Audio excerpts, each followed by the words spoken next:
movimento Lula na Veia. Estou feliz com a data de hoje, né, com a inauguração, com o lançamento da TV Lula na Veia, depois do exitoso projeto Rádio Lula na Veia. Estou aqui para cumprimentar toda a equipe por essa luta no resgate do eterno presidente Luiz Inácio Lula da Silva, o resgate político, o resgate moral, o resgate, enfim, da figura humana, né, do ex-presidente, eterno presidente Lula, através desse movimento Lula na Veia.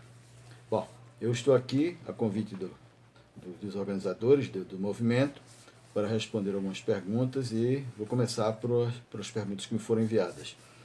A nossa companheira Débora Almeida, de São Paulo, capital, ela pergunta: sabemos que o principal papel do STF é o de ser guardião da Constituição. Sabemos também que a farsa-jato não teria acontecido se o judiciário não tivesse feito de conta de que não havia as arbitrariedades deste caso.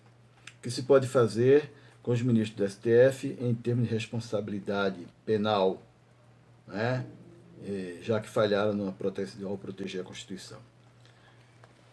Querida companheira, Débora, a punição para o Supremo Tribunal Federal ela já está acontecendo, com a desmoralização internacional da Corte Suprema Brasileira, certo? Ela está, desde que impediram Lula de ser candidato, desde que se omitiu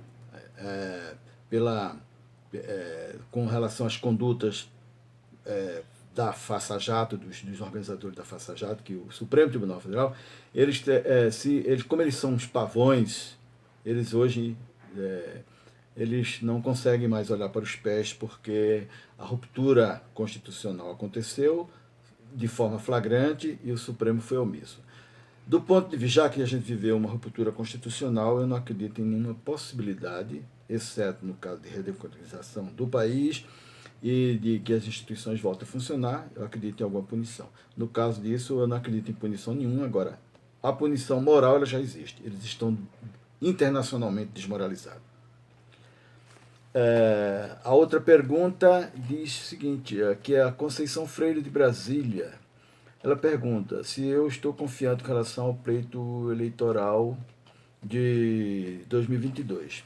Olha, pela atualização, pela avaliação do momento atual, sim. Tá? A possibilidade de Lula ser eleito realmente é muito grande. Tá? Mas como a política é muito dinâmica, muita coisa pode acontecer. Então, pode ser que as coisas, né, a gente não sabe, algum tropeço no caminho. Por exemplo, quem sabe os organizadores da facada, né, não resolvam, por exemplo, operar o Bolsonaro às vésperas das eleições. Né?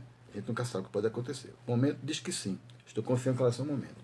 Mas também com o desconfiômetro ligado, porque nós estamos vivendo sob o império da mentira.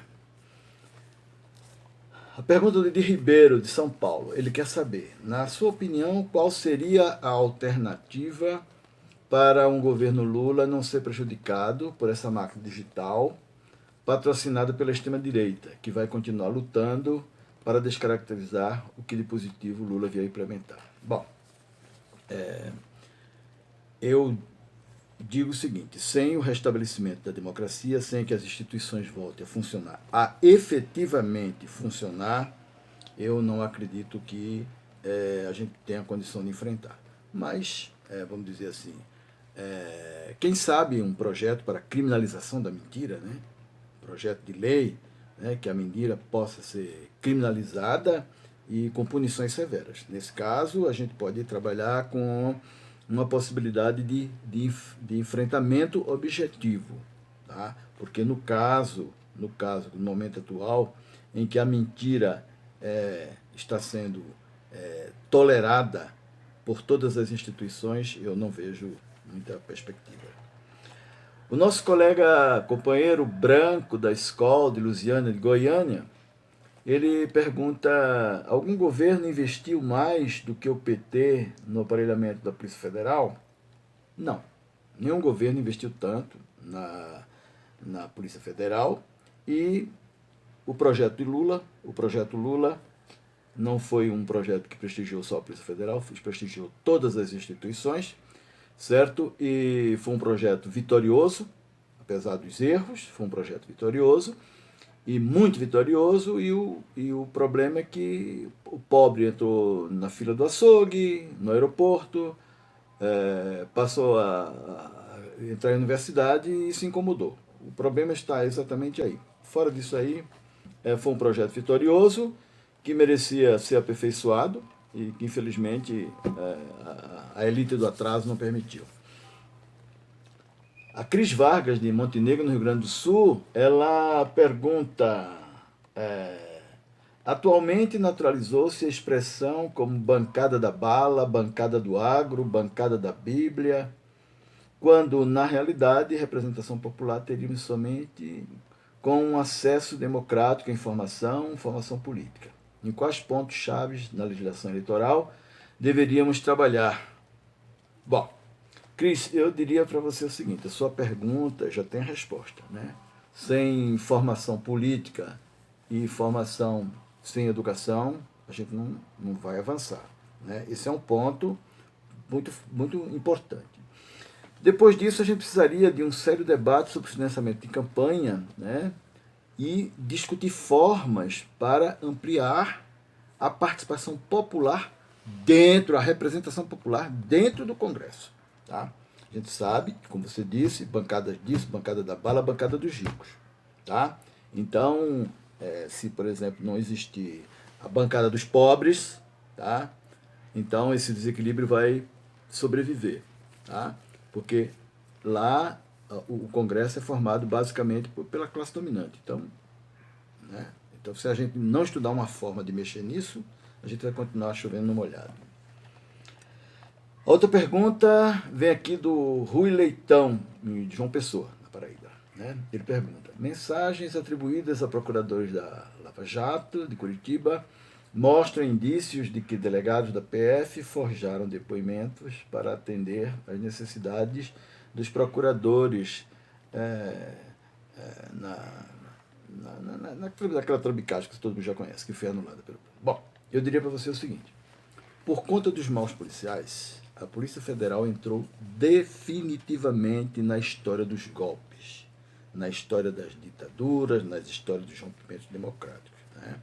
Então, infelizmente, a gente tem eles escreveram negativamente a história da Polícia Federal, certo?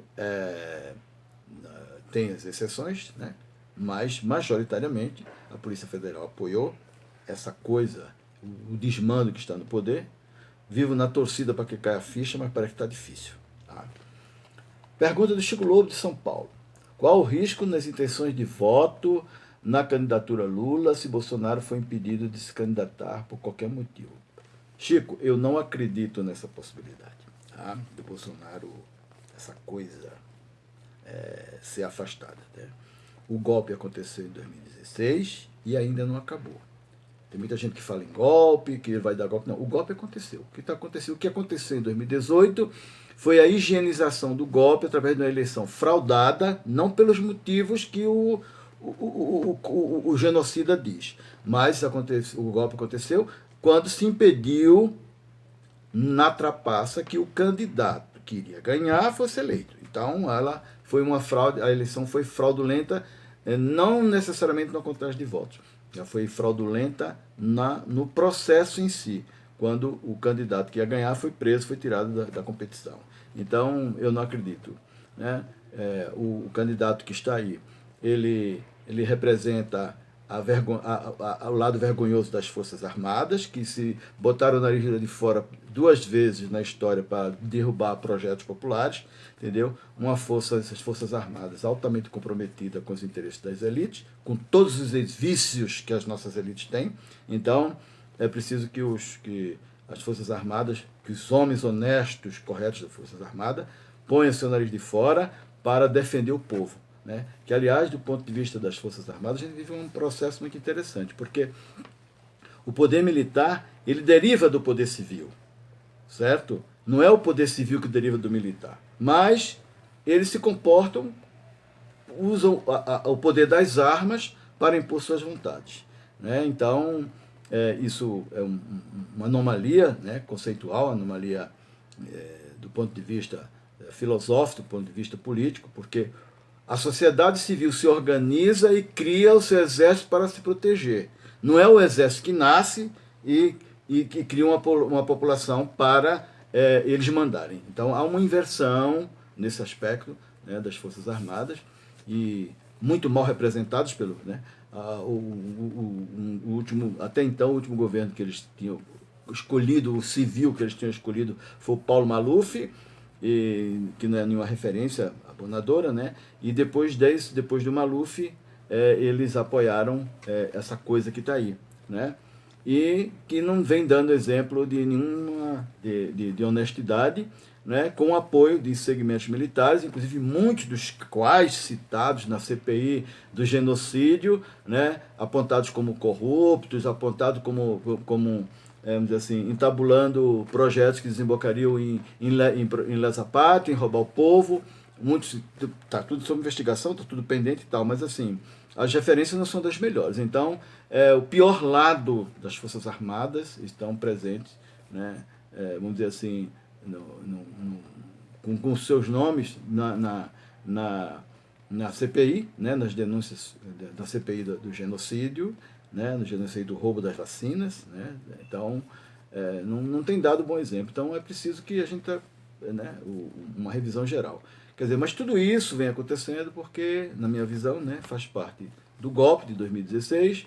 O golpe de 2016 não acabou, ele foi higienizado em 2018, certo? E quando o Lula estava preso, sempre que havia uma grande mobilização para se deslocar para ir visitar o Lula, então o Supremo colocava alguma coisa em julgamento e aí os militares falavam, se ameaçava com indiretinhas para o não julgamento, e aí o seguinte, aí o movimento, as caravanas se desarticulavam, quando chegava no dia do julgamento, eles adiavam, né? Então, assim, foi tudo manipulado, tudo modulado. Então, eu acredito que a gente está vivendo um outro momento de modulação, nesse exercício de oposição consentida, mas o golpe não acabou. Tá? 64 não chegou dizendo, olha, isso é um golpe. Eles também não chegaram dizendo isso é um golpe, pelo contrário, o tempo todo a briga deles, né, foi da aparência constitucional, foi da aparência legal, tal, entendeu? Mas isso lá para as negras dele, isso aí não convence ninguém.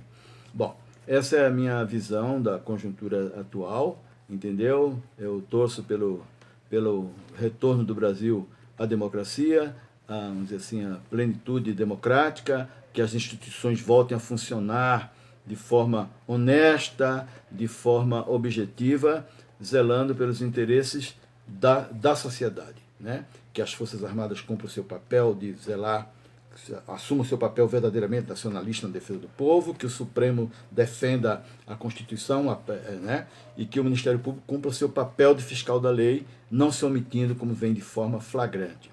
Então, isso é uma luta a ser enfrentada e a TV Lula na Veia, a Rádio Lula na Veia, tem uma sua contribuição a dar. Parabéns a vocês, estou orgulhoso do sucesso de vocês e muito obrigado pelo convite, por pedir esse pitaqueiro informal dos assuntos políticos, tá bom? Um grande abraço para vocês todos. Muito obrigado.